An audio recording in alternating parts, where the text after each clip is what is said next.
fait que pendant tout le long de cette pandémie, je n'ai pas pu travailler. Je m'appelle Isabelle Fiedeiro, je suis portugaise.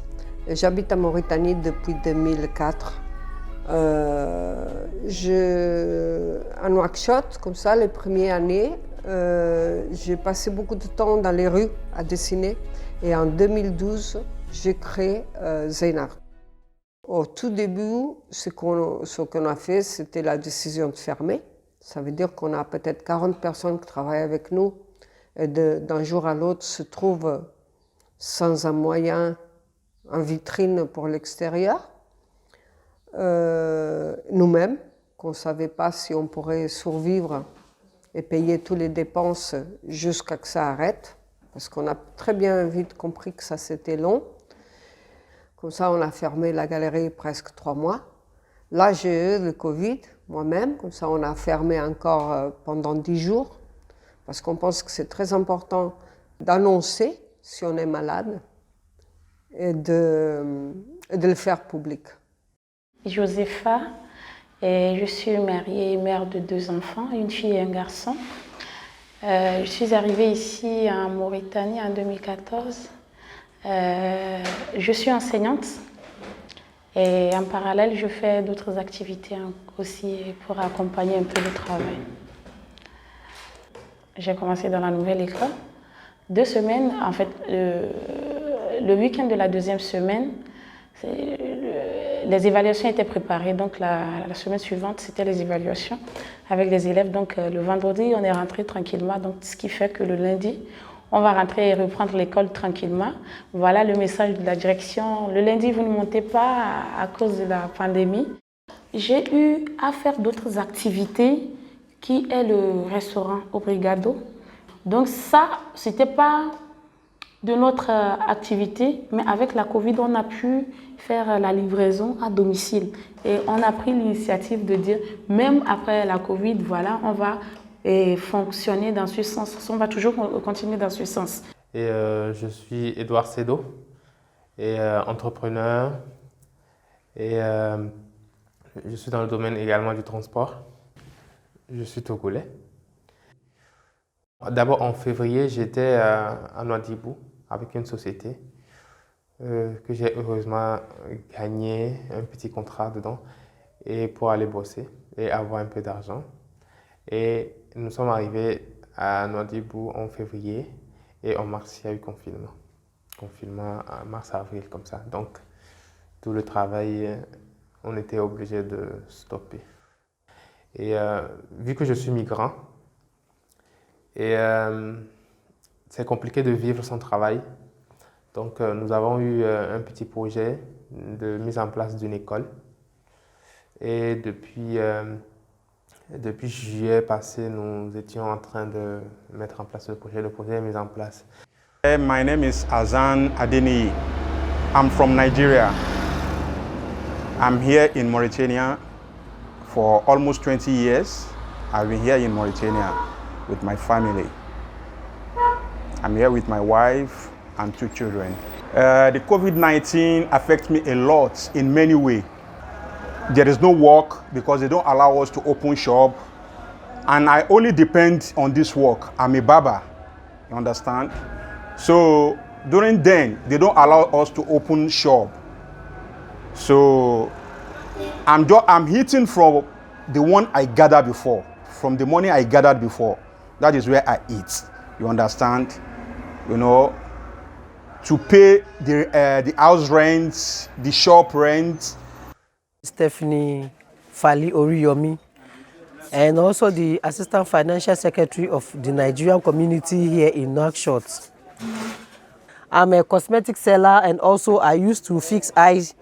I used to fix nails and the eyebrow. So you know that all these things include the hands and the touching of another person's face. So they didn't like to come and sit down to do it because they didn't want it to be infected.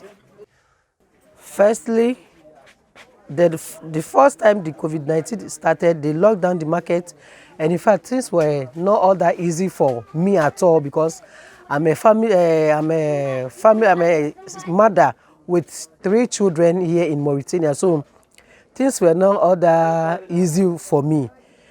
We were owing, I am still owing house rent. I'm still owing my shop rent, 2 months for it, and including my children's school fees, I am owing.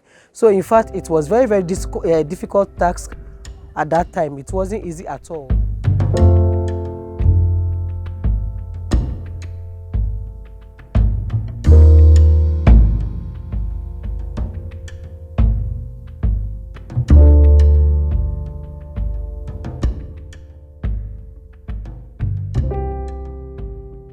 I stay at home watching TV with my kids and my wife, you know. We play together, we discuss, because I'm not going out. Comme créateur, on est des gens qu'on est habitués à être seuls, à être dans nos ateliers. On a besoin de cette solitude, cet isolement pour pouvoir créer aussi. Une chose que la galerie, comme de la galerie active, c'est très difficile pour moi d'avoir la discipline de trouver le moment pour aller à l'atelier. Ça veut dire que sans le vouloir, cette période, pour moi, c'était économiquement un désastre, mais à niveau personnel, c'était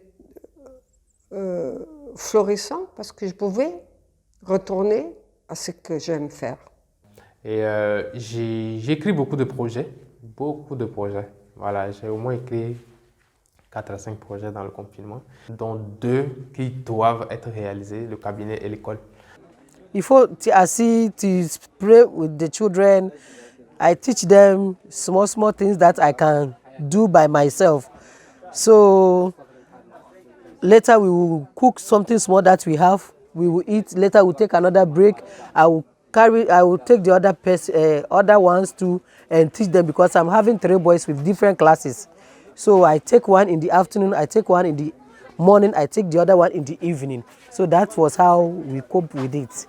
En tant que professeur de danse et professeur de gym, j'ai juste mon téléphone, mettre la musique et puis voilà, faire quelques mouvements gymniques et puis faire des mouvements de danse et puis être en train pour transpirer au fait. Bon, une chose qui m'a aidé beaucoup au début, j'ai commencé à faire un dessin chaque nuit. C'était toujours à la tombée de la nuit. Je m'asseyais, je prenais mon cahier et j'ai inventé ce personnage. C'était Saboun. Saboun, c'était le super-héros. C'est lui qui va sauver l'humanité de Corona. Et chaque soir, c'était à la fin de la journée, je m'asseyais et je faisais un dessin par soir. Et j'essayais d'expliquer qu'est-ce que c'était, hein, comment il bougeait, comment il passait. Ça veut dire que chaque vignette, chaque dessin avait comme une petite explication. Un peu difficile pour nous les Africains, parce que nous, en Afrique, la majeure partie des pays en Afrique, c'est pauvre. On est pauvre. Donc on ne peut pas confiner au même titre que l'Europe. Nous, en Afrique, on travaille quotidiennement et on mange quotidiennement. Il y a beaucoup qui travaillent le même jour et on leur paie le même jour. Et c'est avec ça qu'ils vivent. Nous, on a eu trop de dettes, des dettes sur des dettes. On ne peut pas trouver de l'argent pour payer nos loyers. On est resté confinés. Les restaurants sont même fermés. Imagine le nombre de migrants qui travaillent dans les restaurants, le nombre d'enseignants. C'est ça qui a fait que les gens ont délibérément refusé de croire en cette histoire de Covid, parce que c'est catastrophique. Il faut que les gouvernements essayent de réfléchir et de voir. Parce que fermer les frontières terrestres ou aériennes, ce n'est pas ça qui va changer l'état des choses d'une maladie dont ils ignorent encore, qu'ils ne détiennent pas. Tu peux fermer la frontière et à l'intérieur, les gens peuvent être atteints, tu n'as rien fait. Tu peux aussi ouvrir et puis la chose, c'est la même chose. Donc vivons la vie pendant qu'on y est. Il ne faut pas qu'on essaie de la changer en fermant tout autour de nous et les gens vont mourir de faim, les gens vont mourir peut-être de choses. Il y a des gens qui ont leurs parents ailleurs, qui sont venus juste pour travailler et qui veulent retourner, ils ne peuvent pas. Je pense qu'on a beaucoup de chance de vivre cette situation en Mauritanie, parce qu'il n'y a pas beaucoup de cas. We thank God with the immigrants here. All of us were safe and sound from this COVID-19. We were not having anybody who was having COVID-19 problem. We really give glory to the Almighty God for protecting us, for being with us up to this time.